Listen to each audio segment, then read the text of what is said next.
And I think we're going to get started. I see people clicking back on to the site. We've got two screens of people who are interested in your concerns, your questions, and Larry's answers. But for those of you who are new to the screen here, to the adult forum, we do this once a month, a variety of speakers. And Larry has generously offered prior to this, a few months ago, to offer a fabulous PowerPoint. And he put that in it's in the Beacon. If you want to review that and go back and see what the basics of COVID research has been and how the vaccines were developed, and it's a beautiful PowerPoint. So please check that out again. And today we're doing the follow-up. And if you read his title, "So You're Vaccinated, Now What?" And it's your questions that are going to power this discussion forward. And I'll start with one.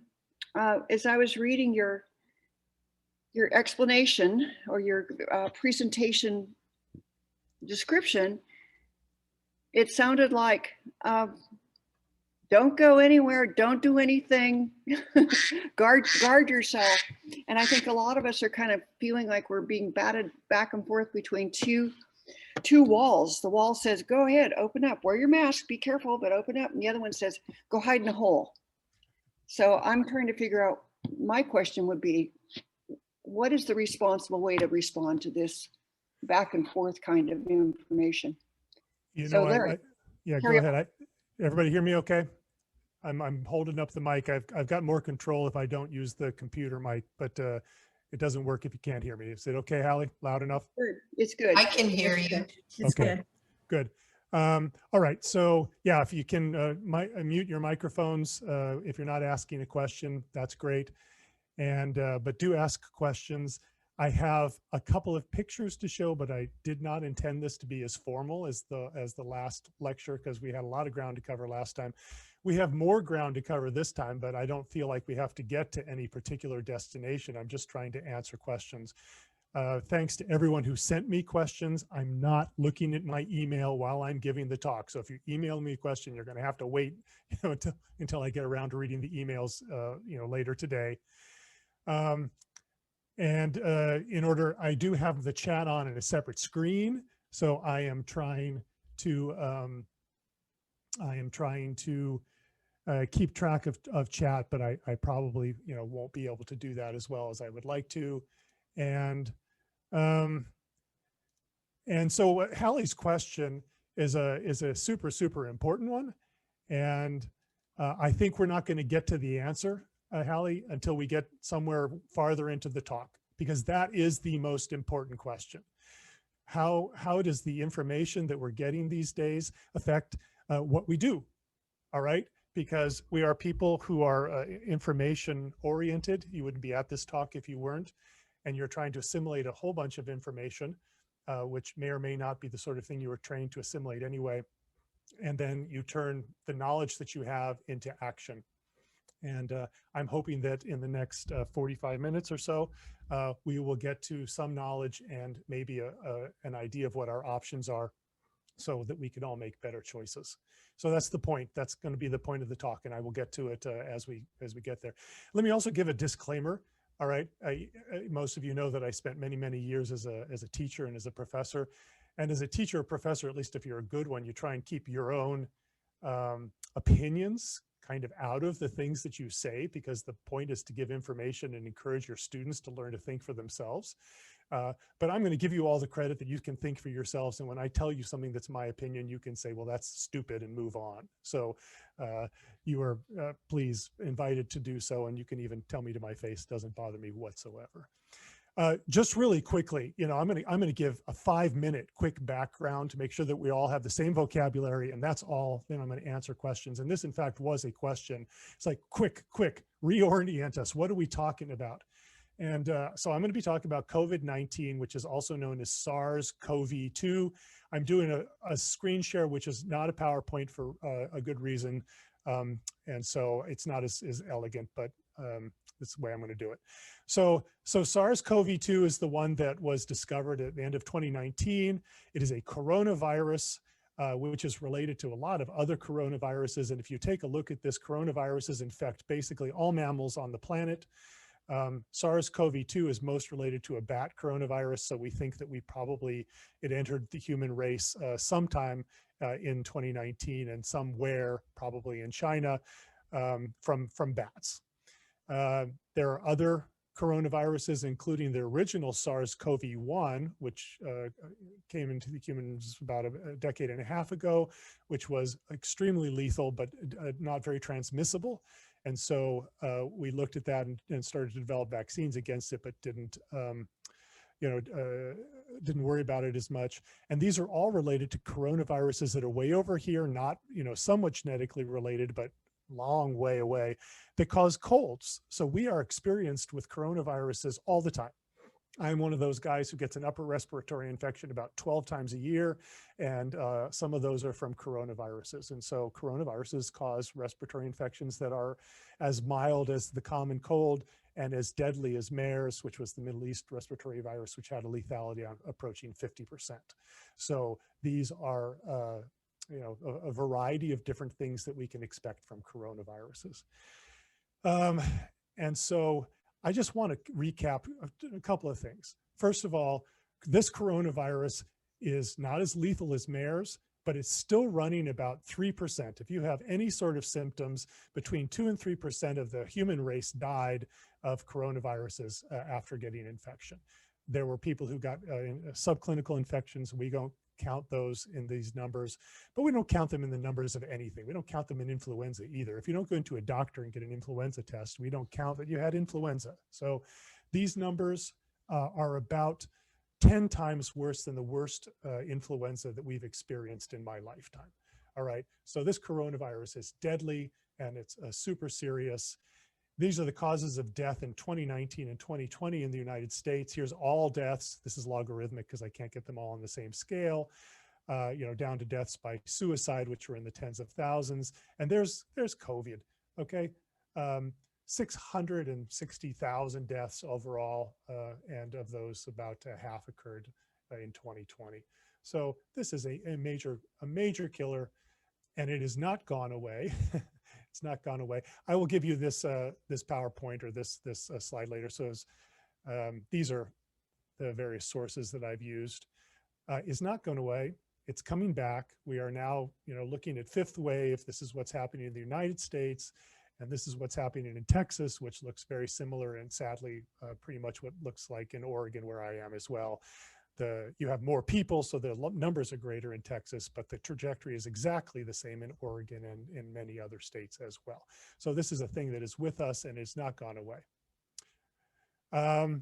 So now the good news is that 3 vaccines have been approved. They are available, and a 4th one was just approved, not widely available yet, but the 4th vaccine is a very traditional vaccine. So the 3 that have been available now for 6 months or longer, 9 months, I guess, in some cases, the Pfizer and Moderna mRNA vaccines, the Johnson & Johnson viral vector, which was the 1 shot.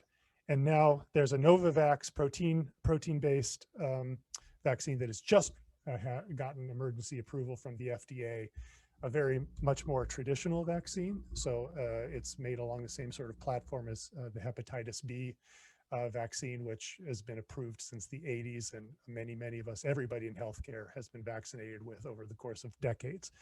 So we have 4 vaccines that are available, which is awesome, truly awesome. And I just wanted to say something right up front about vaccines in terms of the short run. These have been approved for use. They have been into millions and millions of people. And just for the audience, Hallie, I'll pick on you. How many people have died in the United States as a direct consequence of vaccination? Unmute and give me your best guess. I think it's like less than 10 or 20. And I think they had underlying health issues. 3? There are 3 known deaths from vaccination in the United States, all from the Johnson & Johnson vaccine, all from blood clots, which scientists and doctors now recognize and know how to treat. So there have not been any Johnson & Johnson deaths since the original couple way back when. So in terms of the short-term consequences of vaccination, we need to shout loud and clear that these are not killing people, and at least in the short run, which is to say the 1 year out, they are very safe, incredibly safe.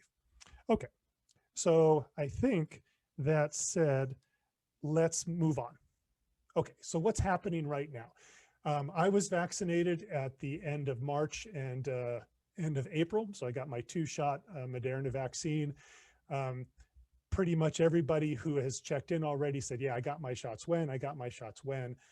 So this is mostly aimed at you who have gotten your immunizations. I'm going to stop.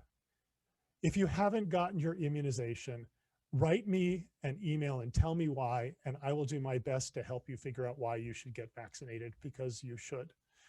Unless you have a very small set of specific health issues that prevent you from getting vaccination, I know one such person, you should be vaccinated. They're just flat out. Go get your vaccine, and then the rest of the talk will apply to you, because we're talking to folks who have gotten the vaccine and what our concerns are right now. So there are a bunch of major concerns, but the big one that's in the news all the time is about the variants, all right? Coronaviruses are based, they have an RNA genome. So the virus is based on RNA, not like you and me and mammals and other, all other creatures on the planet that have DNA. RNA, by its nature, changes very easily. In humans, mutations are very rare because we have a super complex system that has evolved over hundreds of millions of years so that our DNA doesn't change. But viruses don't have that, especially the RNA viruses. So they change very rapidly. In fact, every time they replicate themselves, there's a high risk that they'll change. So in people who've had COVID, you almost certainly had your own specific, COVID variant. So they mutate rapidly, and as they mutate, the arc of biology is only explained in the light of evolution. So as they mutate, they are under pressure to change in ways that make them fitter. And for virus, fitter means that it spreads more easily. And so these viruses, the mutants of COVID, spread in general more easily. And so the Wuhan virus from 2019 did not get very far in people. It was adapted to bats. It got into people, by whatever circumstance it got into people, but it wasn't very fit. But it evolved very rapidly into the alpha strain, which was the one that was identified in Britain and then got to the United States nearly immediately. So it had evolved into a very much more transmissible strain before we even knew that we had it. All right. That the alpha strain now accounts for less than 10% of all infections in the United States today. We now have through Kappa that are well-known variants, and the variants are just ones that have affected enough people that we see large populations that are infected. But the one that's dominant throughout the United States is the Delta variant. And so COVID Delta is the one that has the mutant that has spread so rapidly that the vast majority of new infections in the United States are Delta. And these mutations are showing up in our old enemy spike. So this is another picture of spike, and as a reminder, spike is the outer membrane protein on the COVID virus. So this is the protein that's shown in cartoon form that binds to your cells and causes the infection. And these little dots here are individual amino acids, so the basic subunits, the things that make up proteins. And every mutation is a change in one amino acid. And so Delta has specific mutations that are well known that make it bind better to human receptors. So it binds more strongly to our cells. And that has changed Delta in some very, very serious ways. Delta replicates inside the human body 1,000 times faster than Alpha. It is 3 orders of magnitude more fit to grow in human beings than the Alpha strain. It gets to the point where it causes disease symptoms 1.5 times faster. So the average time to symptoms is 4 days with Delta than compared to 6 days for Alpha. And it infects and spreads much better inside the human respiratory tract than the original virus that was adapted for bats. All right, so this is absolutely predictable in terms of evolution and what we know about RNA viruses. But that's the bottom line. Delta is super, super better adapted to human beings than the Alpha strain was. And so that's why this is an issue. So, you know, what does that mean to us? All right, I'll just stop for a second. This is supposed to be Q&A, and I've been lecturing. So I'm going to stop lecturing for a second. Anybody got a question? Let me just check chat and see if anybody's already stopped and asked a question. All right. Does that make sense? The whole changes? Yeah, right. There's a Lambda strain too. Thank you very much. People have been vaccinated. Yeah. Okay. So what does that mean for us today? So one of the questions has to be, if I get infected today, can I assume that I have Delta? Yes. At the 90% confidence level, you can assume that if you get a COVID infection as of today, you can pretty much assume it's Delta. That's the 90% confidence level, which is not bad for science. Larry? Yes, sir. I have a question. Go. Given the time you were vaccinated, Mm-hmm. those vaccinated early on, are they now more likely to get Delta than those who have just been vaccinated 2 months ago? We were vaccinated early January. Yep. Yep. Just wondering what's the science on that at this point? Yeah. So Greg, that's a great question, and the answer that is we're going to talk about how the virus changes and how your immune system changes over time, and about boosters and so on. So I think we're going to talk specifically about boosters. So if I can hold that question until I get there, absolutely, I want to address that, because that's one of those what the heck do I do questions, right? And and what should we support? Right. Thank you. Do the present tests identify variants? They do in some states, but not in Texas or sadly in Oregon. There's a large project to try and track the variants in the United States that's being run by the CDC, but last time I checked, there are like 19 organizations that are spread across 16 states that are tracking variants. Otherwise, this is, the standard lab test can determine whether or not you're infected. That's regardless of whether it's Alpha or Gamma or Delta or whatever, but they don't read out which specific variant you have. So that's not a part of the data collection that is universal for the CDC. It's only if states have opted in and organizations have opted in. So if I got a test a couple weeks ago, I had a cold, and given our family living situation, if I have a respiratory infection, I go get a COVID test, and I was negative. And I asked, like, okay, will you be able to tell me what variant I have? And the doc just laughed. It's like, no, that is so far down on our radar right now, since it doesn't change our treatment, right? It's good to know, but it's not the sort of thing that we know. Okay. Hi, Doc. Yeah, go, Colm. What have we seen with potential long-term symptoms since these are so new, these vaccines, past vaccines like polio or something? Yeah, that's a great question, Colm. So that has to do with the long-term effects of vaccines and whether or not we're going to get the emergency use authorization changed over to a full authorization by the FDA. So I have 2 answers to that. I'll go ahead and give those now, and I'll probably say them again.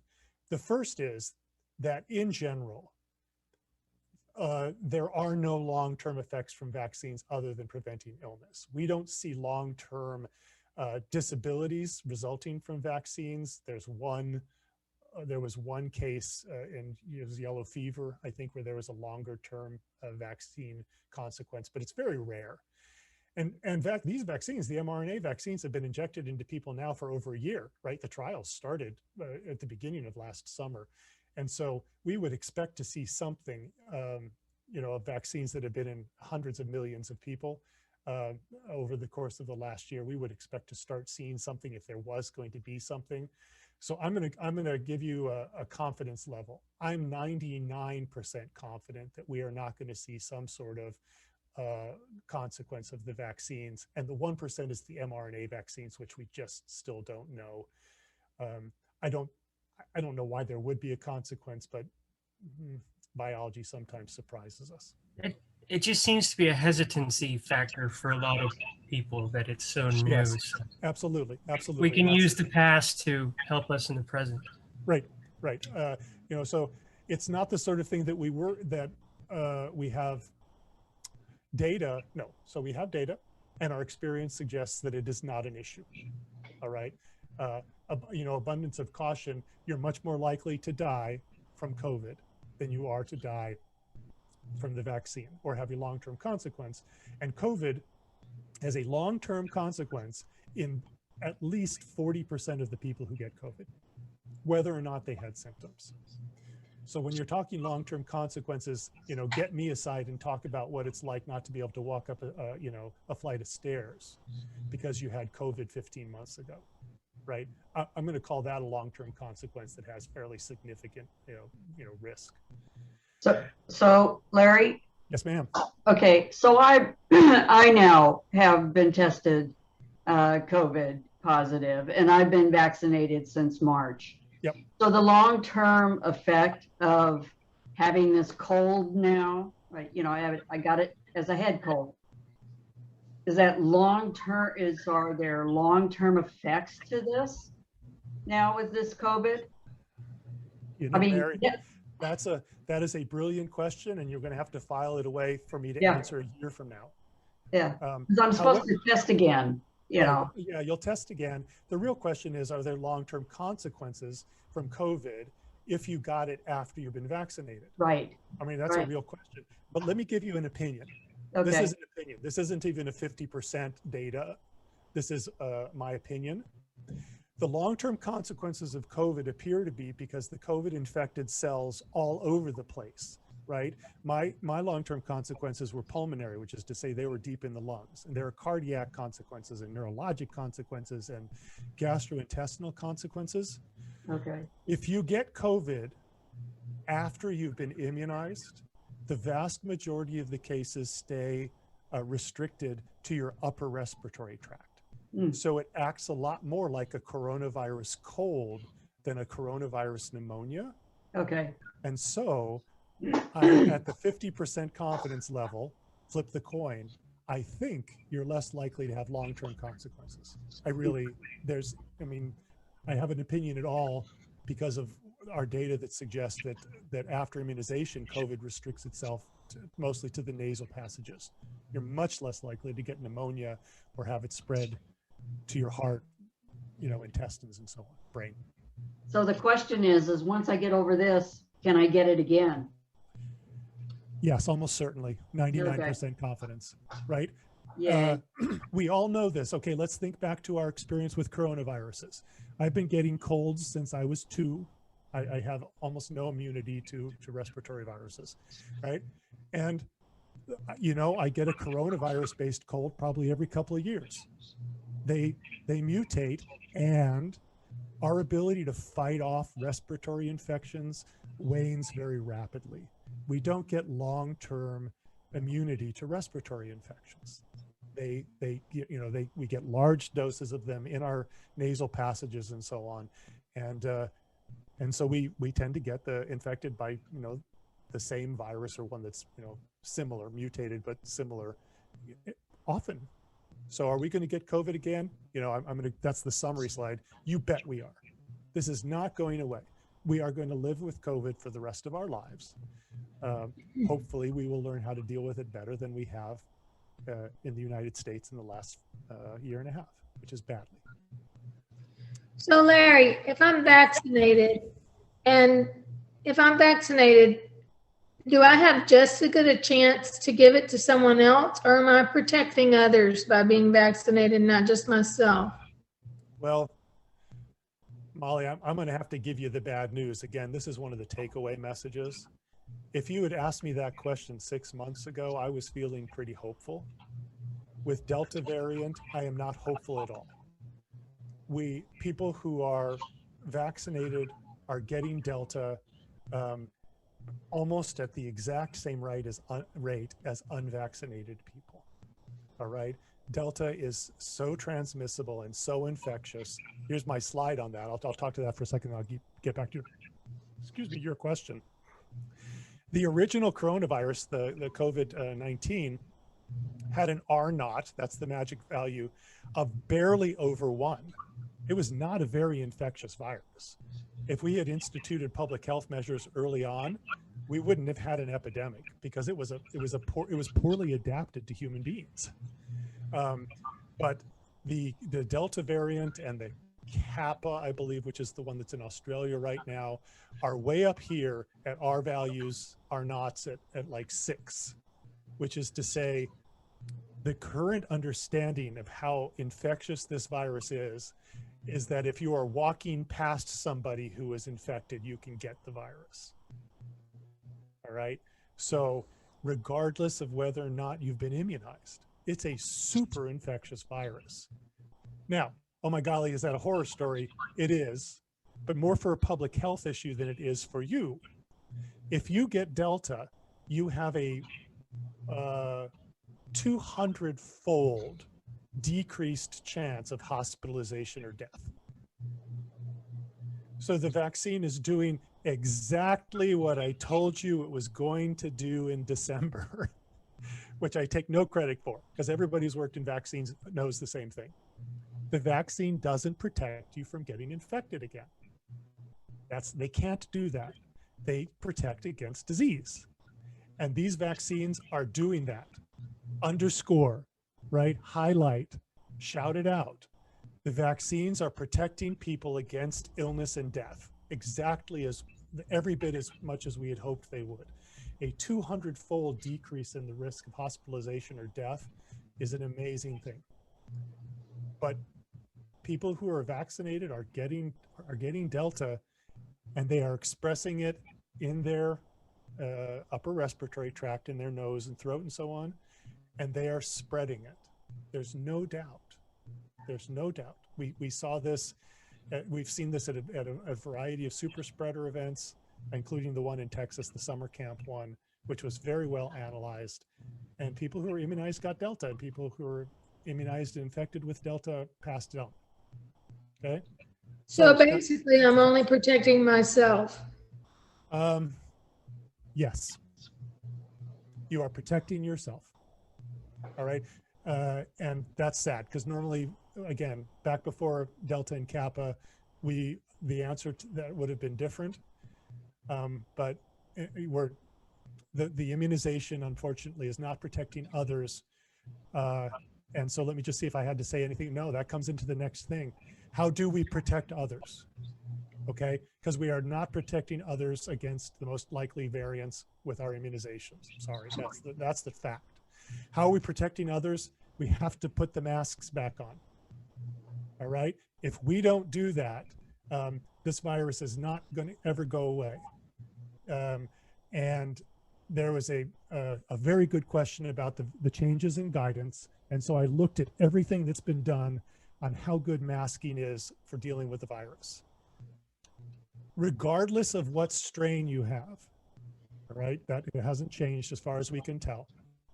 If you are infected and you have a mask on, you reduce the likelihood of infecting somebody by about 30%. If that person has a mask on too, the combined protection is around 70%. So masking reduces R naught from 8 back down to below 2. So the way to keep the virus from spreading is public health. It's masks and distancing and doing every single thing that we hate.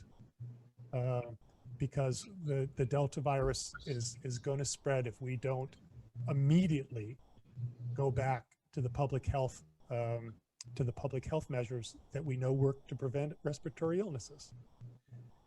I'm sorry, that is one of the major conclusions that the literature supports right now. Masks work, vaccinations will prevent you from disease and death, but they will not prevent you from spreading the virus. Okay, so let me just look. There are a lot more things that I wanted to say about those things. Let me see. So non-vaccinated people are probably getting sicker from Delta as well. We don't have great data on that, but the 1,000-fold faster growth of the virus and higher viral loads in every other disease that I've worked with has resulted in people getting sicker. But it may be that we're already getting about as sick as we're going to get from coronaviruses. So that's not for certain. And let me just take a biological side. Fitter viruses aren't deadlier. There's no correlation between that. Fitter viruses spread better. So fitness for a virus is, how well it spreads, and killing one's host is not a path to fitness, right? You think about Ebola, which is a super, super scary disease, kills upwards of 50% of everybody who gets it. But Ebola outbreaks are self-limiting because what happens is, a small group of people get exposed, practically all of them die right away, and the virus doesn't spread, outside of that small, group of people. So at this point in time, August 2021, I'm less worried about whether or not coronaviruses are all of a sudden going to mutate into some sort of Stephen King horror story and start killing everybody. There's no data to support that. What is supported is that they're becoming fitter in terms of infecting people, so they're spreading better. That's the real thing we need to worry about. Let's see. I'm going to keep looking at. So the specific question about the church camp super spreader event. There were 450 people there. Over a third of them got infected, 6 of which were fully vaccinated. And actually, there weren't that many people that were fully vaccinated. And sadly, that does kind of describe the difference between the urban, more educated populations and the rural, less educated populations, which tend to be more conservative about vaccines. This was a church camp from a large, largely rural church. So the number of people that had been vaccinated that were present at the camp was unfortunately quite low. So so there weren't, the people who got it and were vaccinated was kind of in the same percentage of the people who weren't vaccinated who got it. So this is the breakthrough. So when we're talking about breakthrough infections, it is how likely are you to become infected if you are vaccinated? And I hope that the answer to that is pretty clear. You are very likely to get this. If you don't follow good public health, you're pretty likely to get infected again. In fact, maybe more likely, because this virus is, the Delta variant is so crazily infectious. So you're not more likely to get infected than a non-vaccinated person. But at this point in this year, you're way more likely to get infected by COVID than you were at this point last year. Just because the virus is more. What about being asymptomatic? Yeah, well, we don't know. Be hard to get data on that. Yeah, in the United States, we just have terrible data on asymptomatic infection because we have, very little contact tracing. We're just not doing anything right still, other than getting the vaccines into arms. From other countries that do have, better public health because they have better medical coverage, it looks like about the same. So you can get COVID and have an asymptomatic infection or one that you pass off as a cold because it's a respiratory infection. However, I will say that, you know, not just among Mary, thanks for unmasking and letting us know that you're one of our breakthrough infections. I know a lot of them because people know I'm interested and they talk to me about what their experience was when they got COVID after having been vaccinated. One of them is dead now. Okay, so a friend of my wife's was fully vaccinated, went back to work, got COVID, got sick, hospitalized, and died. It's rare, but you know, a 200-fold reduced risk is not zero. It's just less. And the people who get it and notice it are getting really sick. All right, this is, in fact, it's not, you know, it's like a really bad cold. So they're symptomatic for a week, and feeling pretty crummy. Not going to the hospital, but you know, so that's what we think. So are there asymptomatic infections? You bet. There've got to be. It would be unbelievable if there were not. Yeah, respiratory infections do that. Okay, so if I'm vaccinated, am I less likely to give the variant to others? A specific question? No, you are not. Right, with the Alpha strain, the answer was yes. With the Delta strain, the answer is no. It's not measurably different. We're still in the midst of high spreading. If you're vaccinated, are the chances that you have it without knowing and can pass it on? Yeah. I mean, I'm going to combine Colm's and Mary's questions. Like, we're vaccinated. Are there asymptomatic infections amongst the vaccinated? Yeah. Is there a reduced risk of passing it on? Maybe, maybe. But here's the deal. Okay, so here's the deal. Again, remember that, you know, evolution happens, and that fitter viruses survive better. Right, that's how evolution happens, because a fitter virus survives better. And what does fitness mean to a virus? It means that it spreads well. And how do respiratory viruses spread? They spread by coughing and sneezing. All right, and unfortunately, COVID spreads just by breathing. But a fit virus, respiratory virus, causes you to cough and sneeze, right? So that's fitness for a virus. That's, you know, they tickle your throat and cause you to clear it or sneeze or cough or whatever. And boy, that's perfect for a virus because it puts way more virus out into the atmosphere. So that's an evolutionary fitness for viruses. Let's see. So now we're getting to the several questions that had to do with what does this mean for event X? And event X that I got from you all had to do with church services, concerts, singing together, singing outside, service auction events, parties, and in the light of the Delta variant, the answer to all of those questions is that we shouldn't be doing any of them. We want to. Of course we want to. It's been a year and a half that we've been locked down and we haven't been doing, you know, I see some of my favorite musicians, you know, just in the small screen that I have. All right. So, so we want to sing. We want to go to church. We want to go to parties. We want to have our house concerts. We want to do all of those things. And we can't be indoors safely without masks. Okay. Bottom line, that's 99% confident. You should not go into, you know, a drugstore or a grocery store or any public building without a mask on.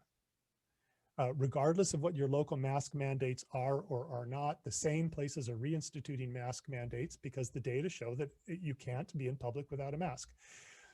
There's a real question now about whether or not you can even be outside without a mask because Delta is freakishly transmissible. Larry, it sounds like we shouldn't be indoors with masks if we can avoid it. Is that what you're telling me? You shouldn't be indoors in groups of people, even who are vaccinated, even with masks. So You should just go where you have to go and wear a mask there, but don't have people over and don't go places where there's lots of people. Right. Even with we- a mask on. Right, right. And the reason, Molly, again, it's not so much about you or me or those of us who have been vaccinated. We're getting to one of the very, very big questions. And one of the big questions is to this group of people who are listening to me talk, because you care, what is our responsibility to the public health of the people around us and our country and the world?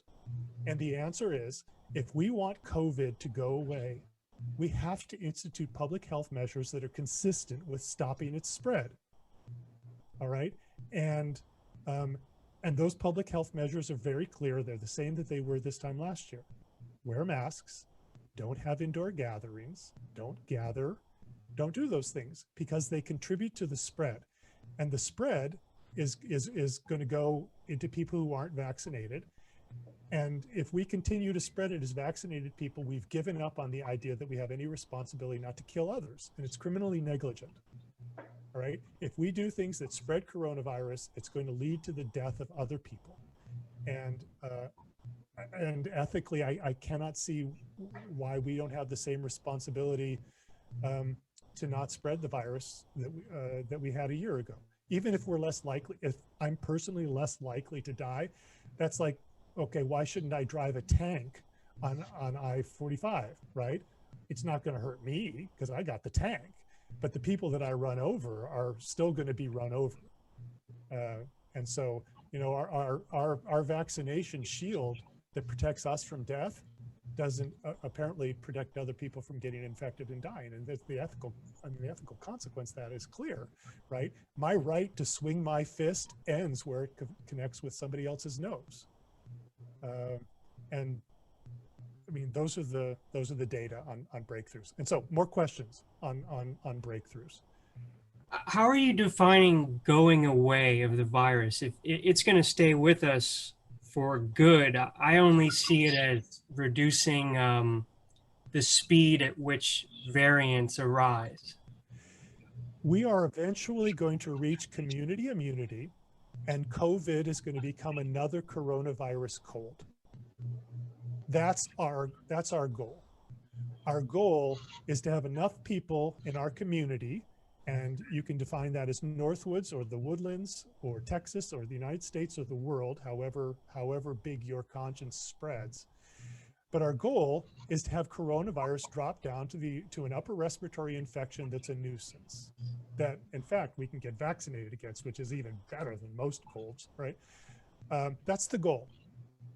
I mean, that's our ethical goal, is to get to the point where community immunity is taken over. And that means that everybody who is willing to get vaccinated is vaccinated, that we do our best, all right, in good conscience to convince every single person that we know to get vaccinated, and that people who won't or can't, because there's an awful lot of the world right now that doesn't even have vaccine available to them, that those people get vaccinated if we can do it, or get the disease and survive it. And so all of us are to the point where if we get coronavirus, COVID-19, or one of its later variants, we get a cold and laugh about it and move on. It's like, haha, I got COVID. Do you remember 10 years ago when COVID was such a big deal? I mean, that's our goal. That's the entire community immunity, and the community as big as you care to define it. Larry, what about booster shots? Thank you. That's where I wanted to end. So boosters are absolutely going to be necessary, given every single thing that we know about coronaviruses. Okay, so with coronaviruses, we know really, you know, everything. So here's number one, coronaviruses. The immunity against upper respiratory infections wanes very dramatically. It is normally gone to the point where you can be reinfected after 6 months. Greg, if you're still listening somewhere, 6 months is the point after which your specific immunity against a respiratory virus is dropped back to baseline. There's no reason to believe that this is any different, and the antibodies have a pretty severe drop off after 6 months in this coronavirus. The second thing is that because coronaviruses, including COVID-19, have RNA genetics, their genome is RNA, they mutate very rapidly, which is why you get, new colds usually, or why influenza, we have to be immunized against, the new influenza strains every year. They are mutating, and they are mutating to become fitter, which is to say they are mutating their way around natural immunity and immunization induced immunity as well. And so we know that we are, absolutely know that we are susceptible to later infections from coronavirus colds. There's just no reason to believe we won't be susceptible to infections with COVID-19, infections later on in our lives. So boosters are going to be necessary until we're very certain that the drop off in disease is permanent. And I don't think it's going to be permanent. Drop off in influenza related deaths is not permanent, right? You get an immunization every year. And if you don't, when you get influenza, especially if you're older, it can still kill you. So I think boosters are going to be required. That's 95% confidence. If I were on any, public health board, I would just be planning for the need for booster immunizations and to just build that into our infrastructure as we move forward. Which will be the best vaccines? So that was a specific question. I got that during church this morning by email. I shouldn't have been checking my email because the music was very good this morning. But yeah, so I got a question this morning about which vaccines are going to be the best ones. And I'm going to go with the mRNA vaccines. And I'll tell you why, because they're really easy to change. Changing the genetics of the vaccine, the formulations are all the same. And so in terms of purifying and getting vaccines that are best suited to specific conditions like the new variants and so on, those are going to be fast. The other ones, the adenovirus one, so the J&J, and the protein-based ones, they're not very malleable. The reason that we, only do influenza and a lot of times we miss is it takes about 6 months lead time to get a good a safe influenza vaccine to the market. So we're basing influenza vaccines based on what influenza was found in China this winter. So the flu vaccine for this fall is going to be based on what we saw in the winter time in China, not based on what is circulating. We can't get them out fast enough. So the RNA vaccines are likely to be the ones that are most manipulatable, that are just quickest to market and are best suited for any sort of variations that we see. Are we making mRNA for flu? The mRNA vaccine platform, now that it's been proved so brilliantly, is being tested for everything. There are companies that are involved in doing it. Now, interestingly, I have raved about RNA, and I think it's miraculous. It is not a silver bullet. There were, I think I looked, there were a dozen different RNA platforms that were being tested at the time that the Pfizer and Moderna ones were being tested. And of those 9, so 75% did not prove efficacious at all, and the 10th failed in clinical trials. So they're not a panacea, right? They aren't guaranteed to be successful, but they can be, and to the extent that they are successful, they seem to be very successful. They do have bad side effects though.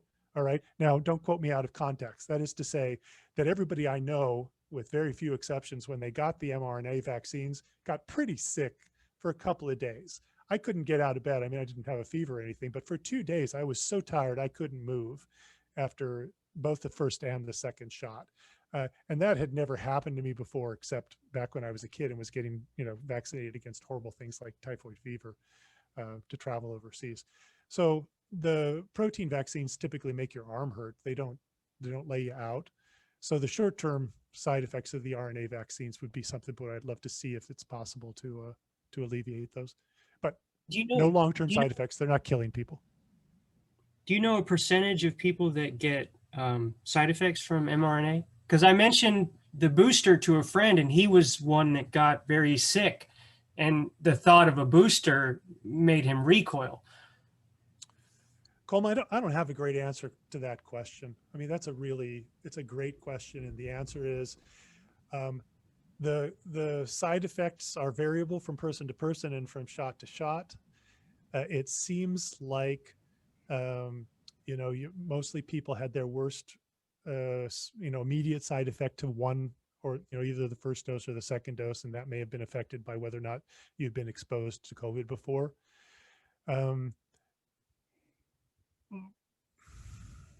Hey, Larry. I don't have good data on that. The numbers are large and we don't know whether or not it's going to get better over time. I hope so. Yeah, Judith. Yeah, why aren't they giving the immunization to children below 12? In the United States, we are, we're really rigorous because we've had some really, really bad experiences with non-vaccine medicines about, effects in different age groups. And so the United States is really committed to not giving something to somebody that it hasn't been tested in. And it wasn't tested in kids early on because of our dogma that the kids weren't getting seriously infected. Delta is causing more deaths than children, and the long-term consequences of infection with COVID in kids it's clear they're getting long COVID, and they also have other syndromes. So it's being tested, though. I mean, the vaccines, when I talked about this in December, they weren't available to anybody under 16, and now they're available to people 12 and up, to children, and they are being tested in younger and younger populations. Interestingly, along those lines, get to this question, people asked about expectant mothers. They have been tested in expectant mothers because there was no counter indication. So women who were, expecting or became pregnant, and didn't know it and so on, have gotten the vaccines, and there have been no side effects, except if you get COVID when you are pregnant, you are 22 times more likely to die than if you have not been vaccinated. So vaccinations are keeping women and babies in utero from dying. They are not causing any downside. So the risk factor of getting pregnant without being vaccinated is terrible. 20-fold increased risk of death. That's nuts. So somebody who is of childbearing age, who is, even considering at any point getting pregnant, needs to get vaccinated. And there's also good evidence that the antibodies from the vaccines are being passed in mother's milk.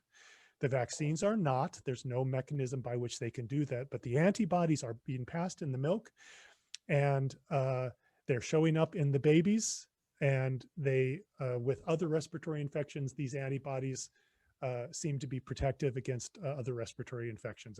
We don't know about COVID, but certainly there's no reason to believe that they're anything other than helpful, and they're being passed in the colostrum, which certainly would be helpful to infants. So so this is one of those, the myths about, whether I don't want to get this because it might harm my baby. Those experiments have been done. They don't harm the baby, and getting COVID kills. I mean, it kills pregnant women and their babies at a frighteningly high rate. So let's get that out there. Larry? Yeah. I have a question, maybe a selfish one, but everybody else might have the same issue. I have a son who caught COVID early on. Yes. Has since been vaccinated. Yes. About 7 or 10 days, never was hospitalized, but he's pretty sick. Has since been vaccinated.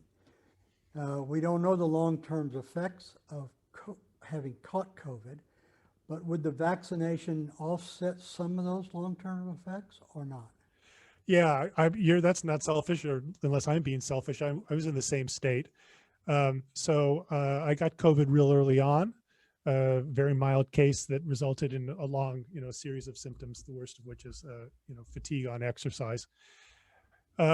The studies suggest that about 40% of people who get immunized have reductions in symptoms. And of the rest, practically all had no change, and then a small number reported worsening symptoms. So 2 weeks to the day after I got the first vaccine, my symptoms all went away completely. And they stayed away for about 6 weeks, and then they returned about 4 weeks after the second immunization. So they may not be as bad as they were, which is why I'm part of the Oregon Health Sciences University is doing a long COVID study, and I'm part of that. I'm seeing my doctor for the first, real visit on Tuesday of this week. So long COVID is a thing. It's another reason to get immunized. We don't know. There's every reason to believe that if you're immunized and you do get COVID, you're less likely to get long COVID, but there are no data there. So that's just an opinion. Yeah. Does that answer the question, Greg? Yes, thank you very much. Larry, I wanted to lift up a statement that's in the chat. It's not a question, it's a statement. We're reopening schools this fall, which speaks pretty directly to the ethical argument about passing on, because we're reopening schools. Everybody with kids they're going to bring it back, and we're going to get it. Yes. And that's yeah. So where do we go from there? Well, we are having to balance two public health issues there, David. If we only answer that from the COVID point of view, schools should not open, or they should only open if you've been vaccinated and wearing a mask. So that's the public health having to do with COVID. Kids are going to get it. Delta variant seems to be more lethal in younger people. So more kids are going to die from COVID. They're going to pass it on to their parents and other people who aren't immunized. They're going to put teachers and the entire staff of the schools all at risk. And there's the bottom line. But that's got to be balanced by the fact that we know that there's a serious public health issue having to do with not having kids in school too. And so the risk to the students' long-term welfare, the welfare of families, there are very long-term consequences, especially in poorer populations in the United States, of not having the kids in school. And so I would say we're going to have to balance that. I would say that the good balance is what's happening at colleges and universities. If they have any sort of autonomy in doing so, the colleges and universities are requiring vaccination. You don't come to school without vaccination, period, end of the story. And those mandates are legal. They are ethical. All the folks that got fired from Houston Methodist, good for Houston Methodist, right? We require vaccinations of all sorts for all sorts of reasons, for the military, for healthcare, for schools already. To make an exception for this is ludicrous. And the argument that it doesn't have full FDA authorization right now is also ludicrous. It's going to get full FDA authorization. It's been in hundreds of millions of people.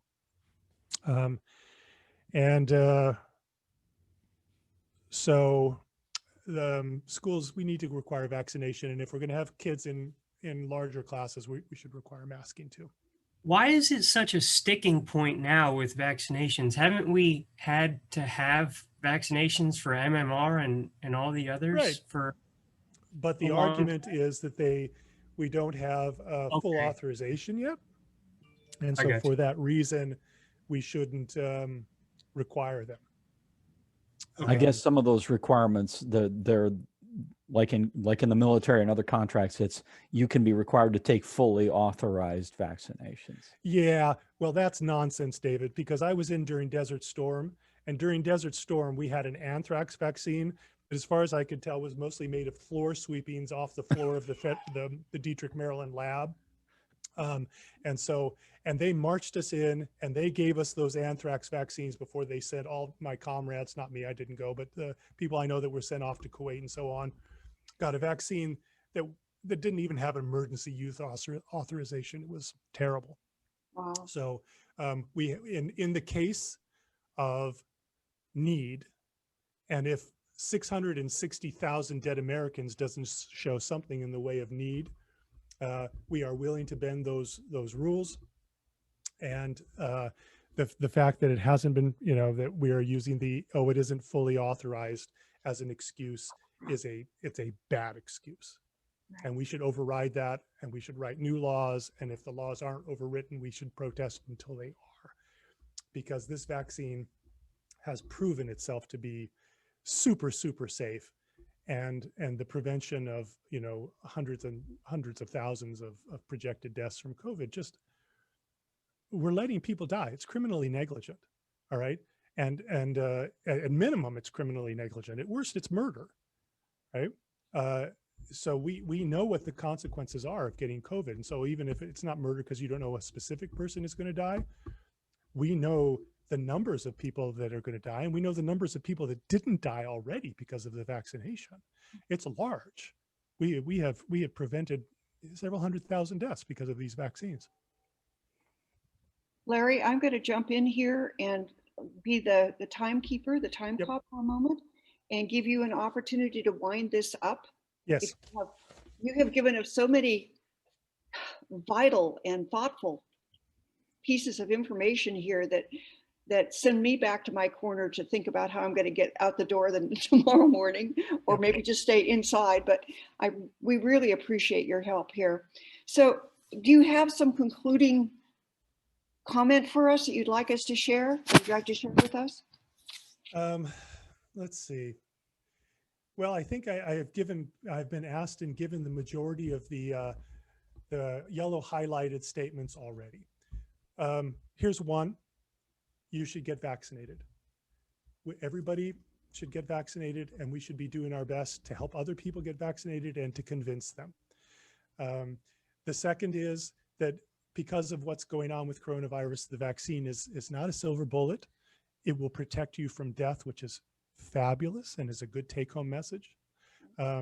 It won't protect you from spreading the illness, and until we have reached community immunity, we should not relax our public health measures, not just vaccination, but we need to wear masks and be super careful about gathering in any sort of space.